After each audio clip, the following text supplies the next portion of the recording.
शायद अभी हो रहे हैं, एक आध सेकंड लगेगा। ठीक ठीक। मतलब क्वेश्चन नेटवर्क आंसर। अभी मतलब वाईफाई चलता है, लेकिन हाँ हाँ मतलब हाँ। मैंने ग्रुप में डाला था तो 5-6 लोगों ने 10 लोगों ने क्वेश्चन भेजे हैं, वो मैं लिख के रख लिया था। ठीक ठीक, तो वही उसी पे बात कर लेंगे, है ना। ठीक हाँ ठीक ठीक। एक सेकंड बस, ये थोड़ी सा नहीं कोई दिक्कत नहीं। आपको लग रहा है कि लाइव हो गए? मुझे इधर समझ में नहीं आ रहा है। यार यहाँ तो लाइव दिख रहा है, 45 सेकेंड्स हो गए हैं, फोर्टी हाँ सेवन सेकेंड हाँ दिख रहा है, दिख रहा है। है ना। तो आप बताएं कैसे हैं अभी आप? मैं यार कहाँ है सर आप? बड़े हूँ, अभी घर पर था यार। अभी रिजल्ट आने वाले हैं कुछ दिनों के अंदर, तो बस अभी उसी का वेट नहीं चल नहीं, रहा मैं मतलब वही बोलने वाला था आपसे कि देखो टॉप 50 में तो आप, मुझे पूरी उम्मीद है कि आओगे। है। तो फिर वो फेस टू फेस इंटरव्यू लेंगे अपन।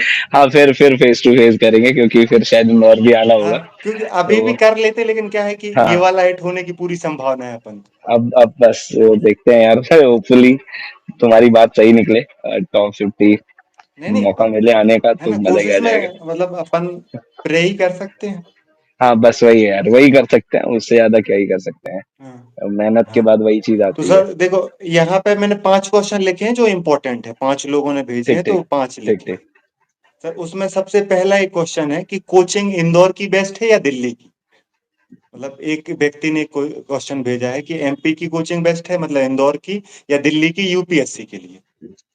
यार यूपीएससी के लिए एमपी में करने का कोचिंग का कोई औचित्य नहीं है। जितना मतलब हम्म, ये ब्रूट ट्रुथ है ना। अ, हाँ इंदौर की कोई भी कोचिंग कितना भी रेपुटेटेड, कितना भी ब्रांडेड इंस्टीट्यूट हो, इन माय ओपिनियन मुझे ऐसा लगता है हाँ कि कोई सेंस नहीं है अगर आपको कोचिंग ही करना है। देखो एक होता है सेल्फ स्टडी, हाँ। कि आपके पास फाइनेंशियल बैकअप नहीं है, उतना अच्छा ऑप्शन नहीं है ना। तो जी जी सर। आप सेल्फ स्टडी करते हो, ठीक है, लोग वहां से भी सिलेक्शन ले रहे हैं। बट अगर आपको लगता है कि आपको गाइडेंस की जरूरत है, आपके पास उतना लिमिटेड अमाउंट ऑफ जो मनी है वो है, तो दिल्ली और इंदौर में ज्यादा से ज्यादा रहने का ही थोड़ा बहुत एक्स्ट्रा खर्चा पड़ेगा, है ना। वो भी 1 साल का जी। ही रहना है, उसके बाद आप चाहो तो बाद में घर वापस आ सकते हो। इंदौर ही रह के, जैसे मैंने भी दिल्ली से तैयारी की थी, उसके बाद मैं इंदौर जी। आ गया था, क्योंकि मुझे लगा कि दिल्ली वाकई में बहुत ज्यादा महंगा है, तो फिर मैं इंदौर आ गया था। बट अगर कोचिंग की क्वालिटी की बात करोगे तो मुझे नहीं लगता कि दिल्ली की कोचिंग के आसपास भी कोई कोचिंग लगती है इंदौर की। ये वही हाँ, चीज है। दिल्ली की कोचिंग बेस्ट ही है, क्योंकि बेस्ट है, यूपीएससी के लिए तो बेस्ट है। दिल्ली आप बेस्ट भी है। जानते हो, मतलब देखो, आप भी हाँ। जानते हो, आप भी रहे हो, आप उस चीज को हम्म ज्यादा अच्छे से रिलेट कर पाओगे। मैं तो अब चूंकि अब मैं अब और बहुत ब्रॉड लोगों से मिल चुका हूँ, है ना। और इंस्टीट्यूट्स के जी। लेवल पे भी मैं कई इंस्टीट्यूट्स से पर्सनली जो है वहाँ के हाँ बस टीचर से, असलियत पता फैकल्टी है से। आपको। हाँ असलियत पता है, ऐसा भी नहीं कि दिल्ली का हर इंस्टीट्यूट अच्छा है। हाँ खासकर जो हाँ। यूट्यूब के बेसिस पे अगर आप चले जाओगे ना, कि यूट्यूब पे कोई फेमस हो गया, है ना, हम्म और यूट्यूब पे आप कोई कोचिंग का बड़ा ऐड देख लिया और फिर आप सोच रहे हो कि हाँ वहां पर चले जाता हूँ, वो इंस्टीट्यूट बेस्ट है, तो वो मुझे लगता है सही नहीं है। उसकी बजाय आपको ये करना चाहिए कि दिल्ली के ही किसी ऐसे पर्सन से बात करो जो वहां पर रह के तैयारी कर रहा हो या कर चुका हो। वो आपको वहां की असलियत से बताएगा, क्योंकि कुछ ब्रांडेड इंस्टीट्यूट्स हैं जो वाकई में अच्छी क्वालिटी भी दे रहे हैं, हाँ। है ना, उनका नाम ऐसे नहीं चल रहा है, वो दे रहे हैं क्वालिटी तब उनका नाम चल रहा है। बट कुछ इंस्टीट्यूट ऐसे हैं जो केवल नाम चल रहा है, वो वाकई में वो उनमें नहीं है क्वालिटी। जी तो अगर कंपैरिजन इंदौर दिल्ली का है तो दिल्ली ऑब्वियसली जी। आगे रहेगा। बट हाँ, आप ऐसा नहीं है कि मुंह उठा के कोई भी कोचिंग ज्वाइन कर लो, आपको बहुत रिसर्च करनी पड़ेगी। मैंने अभी जैसे मेरी ना बात हो रही थी एक्चुअली में एक दो जगह पे दोस्तों से, कि जी मतलब कोचिंग के जी लेवल सर। पे किस तरीके से लोग सिलेक्शन चूज करते हैं, किस तरीके से ज्वाइन करते हैं। तो मुझे, मैं एक्चुअली हम्म में मैं अभी तुमको हर जगह की कोचिंग के सेमिनार में नहीं दिखूंगा, है ना। मतलब मुझे जो सही लगता है, जी मैं जी। जहाँ जिस कोचिंग से कनेक्टेड रहा हूँ मैं उसके बारे में जानता हूँ, है ना। अब बच्चे क्या जी करते हैं, बच्चे एक यूट्यूब का वीडियो देखा, उनने एक दो जगह बस पता किया और ज्वाइन कर लेते हैं। तो अगर आप इस तरीके से ज्वाइन करोगे, फिर आप आके चाहे तो संजय भाई को कोसो या तो मुझे कोसो कि यार दिल्ली में भी तो घटिया क्वालिटी के कोचिंग है, तो उसका कोई सेंस नहीं है यार। तुमको रिसर्च करनी पड़ेगी, तुमको खुद मेहनत करना पड़ेगा। वहां पे जाकर या तो दिल्ली जाकर पता करो या वहां के किसी पर्सन से बात करो, है ना। या संजय आपसे ही जी। अगर कोई हम्म इंडिविजुअली जुड़ा हुआ है तो आपसे पर्सनली पूछ सकता है बाद में, तो आप सजेशन दे सकते हो क्योंकि आप वहां पर रहे हुए हो। बट जी। है ना, तो आपको तुरंत और कोचिंग सर ज्वाइन ये नहीं भी कर होता लेनी। ना कि अपन सजेशन दे तो वो यूट्यूब से कंपेयर करके कहते वो हैं कि यूट्यूब पे हाँ, तो ये दिख रहा है। ये दिख रहा है तो वो फिर वही है कि अगर आप, मैं यूट्यूब पे भरोसा नहीं करता क्योंकि यूट्यूब पे हाँ बहुत ज्यादा छलावा जो है वो एग्जिस्ट करता है। हाँ एंड अपन तो यार मुखर्जी नगर में रहे हैं, है ना, तो हाँ हमसे बेहतर सच्चाई को कोई नहीं जानता। तो मेरा यही सजेशन रहेगा कि कम से कम 1 महीना दो, बहुत अच्छे से कंपैरिजन करो कोचिंग इंस्टीट्यूट्स का, हाँ, उसके बाद ज्वाइन करो। आप बस आज डिसीजन लिया, 4 दिन बाद कोचिंग ज्वाइन कर ली, उसके बाद आप परेशान हो रहे हो, तो इट्स योर फॉल्ट। इसमें हमारा कोई दोष नहीं है। जी सर। एक दूसरा क्वेश्चन है कि सर जो जीएस के सब्जेक्ट होते हैं प्री और मेंस को वो के साथ में तैयार किए जा सकते हैं? एक नाम भारती देवी करके नाम है, उन्होंने ये क्वेश्चन पूछा। इसका आंसर ऑब्वियसली हाँ ही है। बहुत सारे मैंने अदर टॉपर स्टॉक भी देखे, उसमें भी अदर टॉपर्स भी यही हाँ सजेस्ट करते हैं, और मेरा भी एक्सपीरियंस यही है कि साथ में ही तैयारी होती है।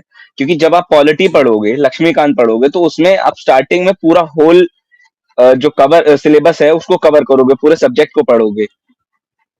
इकोनॉमिक्स जी में जी अगर आप सर। पढ़ोगे तो होल सिलेबस जो है आपका, ज्योग्राफी का, आप पूरा सिलेबस कवर करते हो। चाहे आप जी किसी जी सर। प्रिंटेड इंस्टीट्यूट नोट, किसी कोचिंग का प्रिंटेड नोट्स लो, बहुत कम चीजें होती हैं जो प्रिलिम्स स्पेसिफिक या मेंस स्पेसिफिक आती हैं। जो जनरल स्टैंडर्ड बुक जी होती है ना, वो सब्जेक्ट के नाम पे बिकती है। नितिन सिंघानिया या जी स्पेक्ट्रम में ये नहीं लिखा जज रहेगा कि ये हाँ प्रीलिम्स के लिए इंपॉर्टेंट है या मेंस के लिए। स्पेक्ट्रम यार मेंस में भी आएगा, प्रीलिम्स में भी आएगा।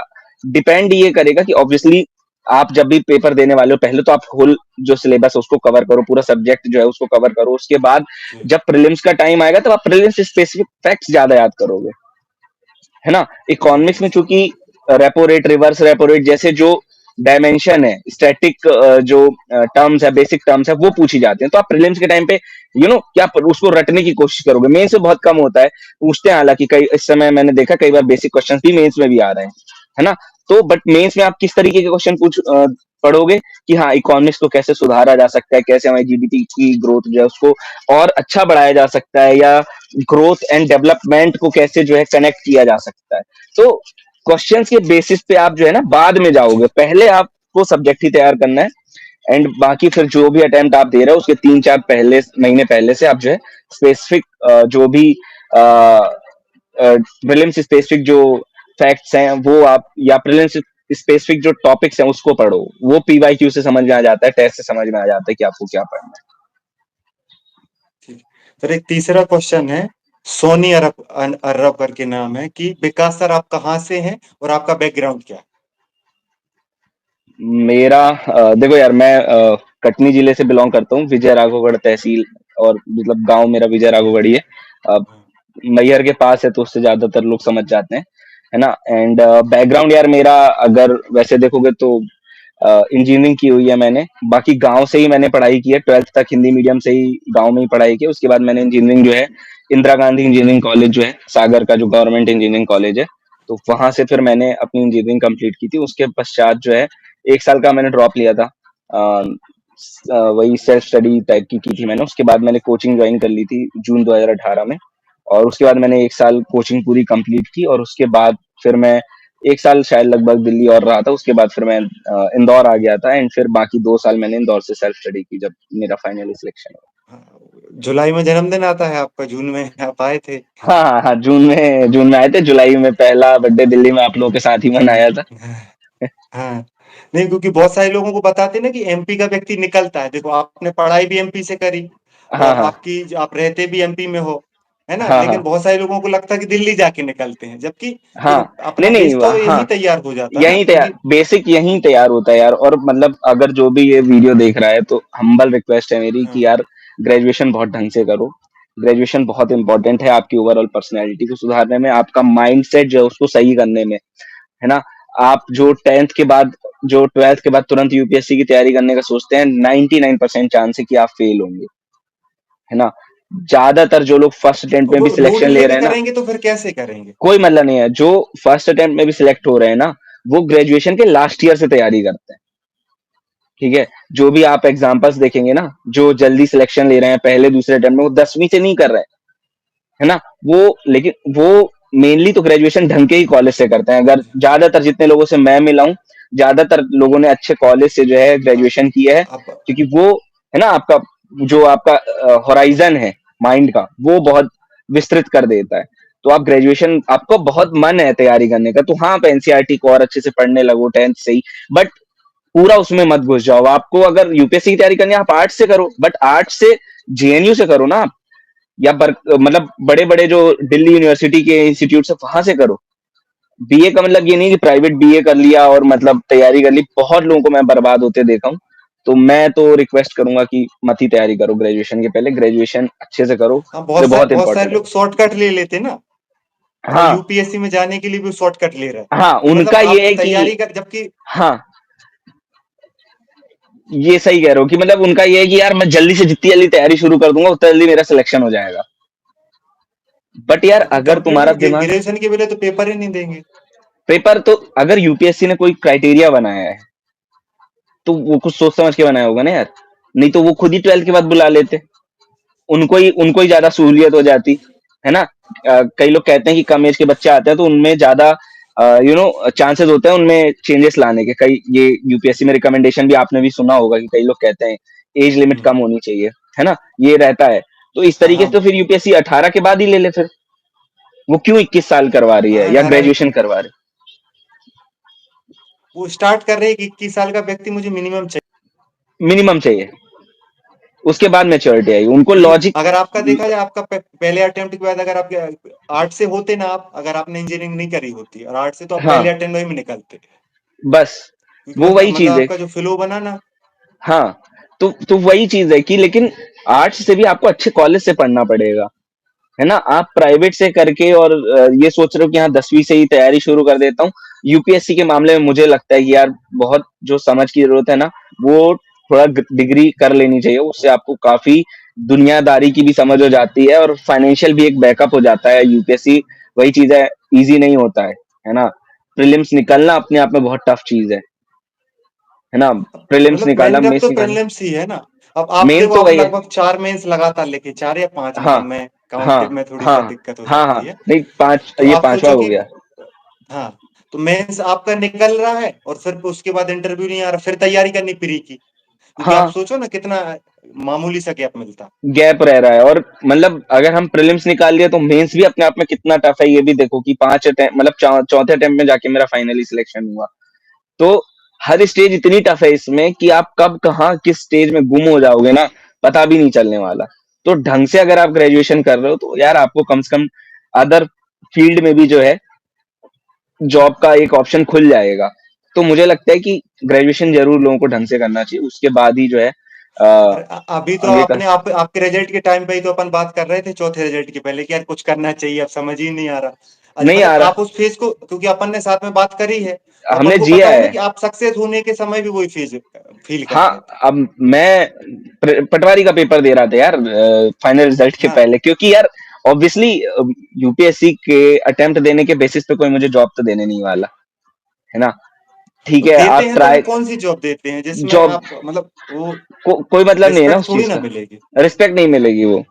और वो बहुत टीचिंग की फील्ड में भी आप भी काफी टाइम से टीचिंग की फील्ड में हो, ऐसा नहीं है कि आप टीचिंग की फील्ड में आ जाओगे तो आप पॉपुलर हो जाओगे और तुरंत ही सक्सेस हो जाएगा, ऐसा नहीं होता है। अरे टाइम आजकल कंज्यूमिंग के और लक। स्टूडेंट तो वो आपको प्रोडक्ट समझते हैं, मतलब बस, अगर आप उनको वो जैसे हीरो जैसा नहीं रहता कि सुपरहिट फिल्में दे रहे हैं तो आप बेस्ट हो, बेस्ट हो, है ना, वो क्योंकि बस, आप पूरा माहौल बना के रखे ना कोचिंग वाले, क्योंकि बस, अपन दिल्ली बस, में रहे हैं।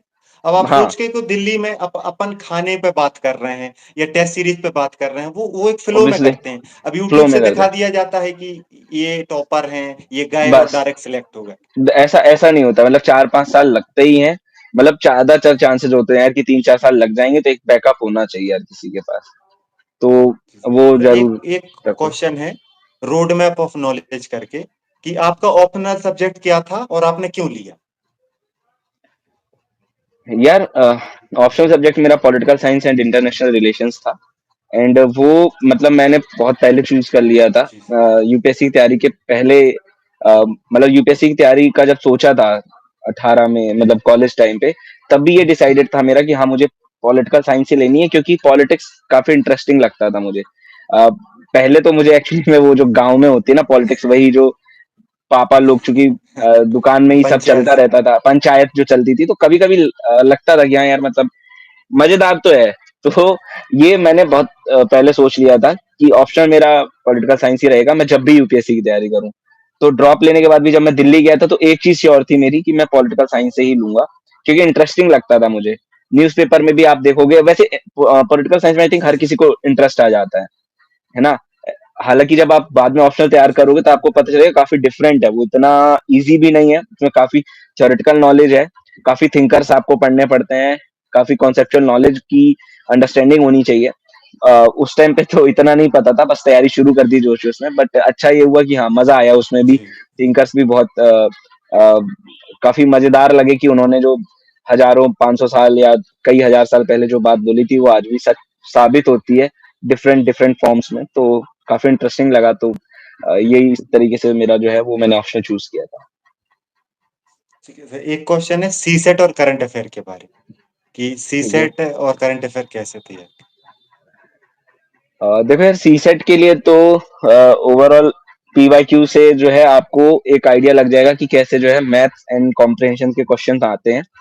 कॉम्प्रिहेंशन के क्वेश्चन जो है वो पीवाईक्यू से आपको एक ट्रेंड पता चल जाएगा कि किस तरीके से जो है आपको सॉल्यूशन निकालना है किसी गिवन पैसेज से। जब आप जी जी। सीसेट के पीवाईक्यू सॉल्व करेंगे तो उसमें आपको एनालिसिस करना पड़ेगा कि कोई क्वेश्चन मैंने सही अटेम्प्ट क्यों किया या मैंने गलत क्यों अटेम्प्ट किया। तो आप कोई भी पीवाईक्यू उठाए एंड फिर जो ऑफिशियल आंसर किया उससे आप जो है वो मैच कर सकते हैं, एंड फिर उससे हम ट्रेंड का पता लगा सकते हैं। साथ में एक सॉल्व पेपर भी ले सकते हैं, उसमें भी काफी बार जो है अच्छी चीजें बताई जाती हैं क्यों कोई जो गिवन ऑप्शन है वो सही है। एंड मैथ्स के रिगार्डिंग हम ये कर सकते हैं कि पीवाईक्यू से जो टॉपिक ज्यादातर पूछे जा रहे हैं उस पर जो है हम अलग से चाहे तो यूट्यूब पे वीडियो देख सकते हैं, या अगर कोई कोचिंग क्लास आप ज्वाइन करो तो कोचिंग क्लास ज्वाइन कर सकते हो। अगर आपका मैथ्स बैकग्राउंड है तो जनरली हमारी ठीक ठाक मैथ्स होती है ना, हमको केवल रिवाइज करने की जरूरत होती है, तो हम किसी कोई भी बुक उठा के जो है वो प्रैक्टिस कर सकते हैं, और फिर बाद में टेस्ट सीरीज के जो है सीसेट के क्वेश्चंस लगा के एंड पीवाईक्यू लगा के ओवरऑल काफी चांसेस है कि सीसेट जो है क्वालिफाई हो जाएगा। एंड करंट अफेयर के लिए सर दो मेरा ये क्वेश्चन मेरे मानना, हैं। ठीक ठीक, तो करंट अफेयर के लिए तो मुझे लगता है कि केवल एक न्यूज़पेपर रेगुलर होना चाहिए, इंग्लिश का ही होना चाहिए, या तो इंडियन एक्सप्रेस या तो द हिंदू। उसके अलावा आप यदि मंथली मैगजीन फॉलो करना चाहते हो तो जी विजन आईएएस की मंथली मैगजीन आती है, वही बस फॉलो कीजिए। और उसके अलावा विजन आईएएस का मेंस 365 एंड पीटी 365 भी आता है, तो वो भी आप जो है हाँ, वो बहुत बढ़िया चीज है सर। फ्री फ्री में अवेलेबल है। तो मेंस 365 मेंस के टाइम पे, पीटी 365 प्रीलिम्स के टाइम पे पढ़ सकते हैं, वो ओवरऑल लगभग सब सही करा देता है। सर दो मेरे क्वेश्चन है, आपने लगभग हाँ 8 से ज्यादा मेंस लिखे हैं सभी पीएससी पीसीएस के मिला हम्म, के। हाँ हाँ। तो मेंस के बाद, मेंस के पहले आपको क्या लगता था, और जब उसमें आप इंटरव्यू कॉल नहीं आता तो फिर आप क्या फील करते थे? मतलब प्री अ, ने करने पे हैप्पीनेस फील हो रही है, और हाँ मेंस नहीं निकल ये रहा है तो होता था, सैडनेस फील हो रही है। ये होता था, मतलब प्रीलिम्स क्वालिफाई जब भी होता था तो काफी मतलब अच्छा ही लगता था। प्रीलिम्स जब भी निकलता था तो बहुत ज्यादा कॉन्फिडेंस आ जाता है आपके अंदर कि हाँ यार, आप इतने हजार बच्चों में जो है फाइनली आप इतने सारे बच्चों से आगे निकल रहे हो ना। तो एक होप होती थी कि हाँ यार, अब मैं मेंस लिखूंगा, होपफुली इस बार इंटरव्यू कॉल आएगा एंड मैं फाइनली सिलेक्ट होऊंगा। तो ये हमेशा होता था। प्रीलिम्स क्वालिफाई होने के कारण ही मैं इतने साल तक जो है इस तैयारी में लगा भी रहा, क्योंकि कहीं ना कहीं हाँ जब आप एक स्टेज बार बार क्वालिफाई करते हो तो आपको लगता है कि हाँ यार, कुछ तो है क्वालिटी जो मैं क्वालिफाई कर रहा हूँ एंड फाइनली शायद मेरा सिलेक्शन हो।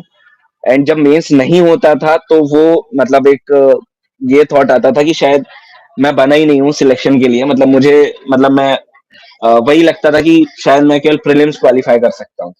मैं अपने आप को वही मुखर्जी नगर का वो भैया समझने लगता था जो केवल प्रीलिम्स क्वालिफाई कर पा रहे हैं, वो मेंस लेके जा रहे हैं।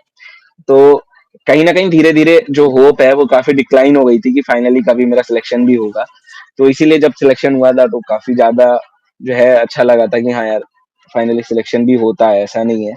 आपको लगे रहना पड़ता है। मेहनत ऑब्वियसली जो है जितनी ज़्यादा आप करोगे, जो 22 का अटेम्प्ट था वो मेरा अभी तक का बेस्ट अटेम्प्ट था। मैंने अभी तक की सबसे ज़्यादा मेहनत की थी एंड फाइनली उसका रिज़ल्ट भी दिखा था। तो आई थिंक मेहनत भी बहुत ज़्यादा मैटर करती है मेहनत एंड तो लक सर तो आप इवेंचुअली है। लगातार लगभग 5 साल मेहनत करी। हाँ, वो तो है यार, बट 22 के अटेम्प्ट में शायद वो बहुत ज़्यादा थी। 22 के अटेम्प्ट में मैं फ़ील कर सकता था मुझे लग रहा है उस वो आपने मेहनत डू को। और डाई वाली सिचुएशन में करा हाँ, वो होगा आ कि गया अब था, नहीं वो आ गया था, बदलेंगे। वो आ गया था। जितने भी इंदौर के मेरे दोस्त हैं, वो मेरा चेहरा देख के बता सकते थे कि कितना ज़्यादा डिस्पेयर, कितना ज़्यादा परेशान मैं था। मतलब मुझे बस ये था कि यार बस हो जाए यार, सिलेक्शन हो जाए कैसे भी। हम्म।